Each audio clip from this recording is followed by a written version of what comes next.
Fala pessoal, estou de volta para o segundo exercício Mega Thunder do professor Breno. Agora é o estudo de competências.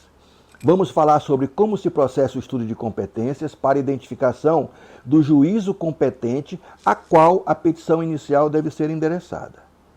Este é um passo essencial no processo judicial, pois garante que a matéria seja analisada pelo órgão jurisdicional adequado. Então, quais são as justiças possíveis? No Brasil, o sistema de justiça é dividido em diferentes âmbitos de competência. Então, vamos ver alguns. Primeiro, a Justiça Comum Estadual. Ela é responsável por causas de interesse privado, salvo exceções. Podemos citar como exemplo de ação na Justiça Comum Estadual um contrato de compra e venda de um imóvel entre particulares que não foi cumprido. A Justiça Comum Federal. Ela atua quando a União, a autarquia ou empresas públicas federais são parte no processo. Nessa justiça, seria, por exemplo, uma ação contra o INSS para a concessão de benefícios previdenciários. Justiça do Trabalho. Como o próprio nome diz, compete para relações trabalhistas. Posso dar como exemplo uma ação onde um ex-funcionário está processando uma empresa por falta de pagamento de horas extras. Temos também a Justiça Eleitoral, que é responsável por questões ligadas ao processo eleitoral. Um exemplo bem claro na Justiça Eleitoral seria uma ação para impugnação de candidatura por irregularidade em prestação de contas. A Justiça Militar, ela compete para crimes militares que são definidos em lei. Então, quando um soldado deserda ou é insubordinado durante o serviço militar, a ação que irá processá-lo vai tramitar na Justiça Militar. Agora eu vou falar um pouco sobre critérios de competência. Tudo bem? Então vamos lá. A determinação da competência ela pode ser feita por diferentes critérios, sendo os principais a competência definida pela matéria do processo. Por exemplo, uma ação de divórcio será analisada por uma vara de família e sucessão. A competência é determinada pela qualidade das partes. Então eu posso citar como exemplo uma ação contra uma empresa pública federal que deverá ser processada na Justiça Federal. Competência territorial.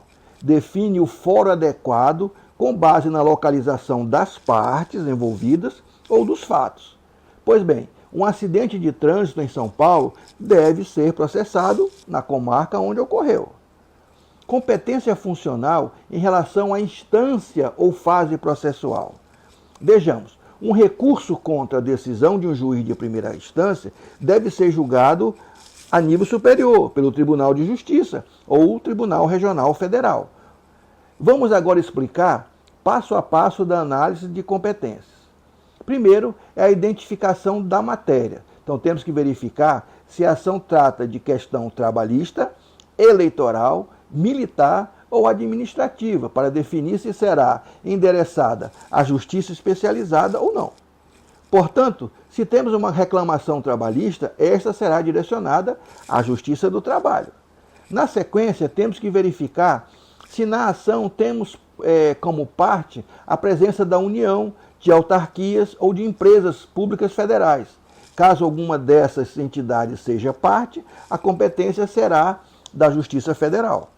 Um exemplo típico é uma ação contra a Caixa Econômica Federal. Agora temos que verificar e excluir as ações que são da Justiça especializadas. Se a matéria não se encaixar em nenhuma dessas justiças, o caso será direcionado à Justiça Comum. A definição entre Justiça Estadual ou Federal é baseada na natureza das partes envolvidas. Por exemplo, uma ação contra o município será julgada pela Justiça Estadual. Determinação do fórum competente considerando critérios territoriais. Nesses casos, se o réu reside em Belo Horizonte, o processo deve tramitar naquela cidade. A distribuição para a vara residual, ela vai ocorrer quando não há vara especializada, então o processo será distribuído para a vara civil residual. Então, por exemplo, se naquela cidade não possui vara de fazenda pública, o caso será julgado por uma vara civil. Portanto, se o estudo de competências vai seguir uma lógica de análise por exclusão, garantindo que a matéria seja julgada pelo juízo correto. Essa classificação evita nulidades processuais e garante uma tramitação eficaz do feito. Espero que os exemplos tenham ajudado na compreensão do tema. Obrigado pela atenção e até a próxima Mega Thunder.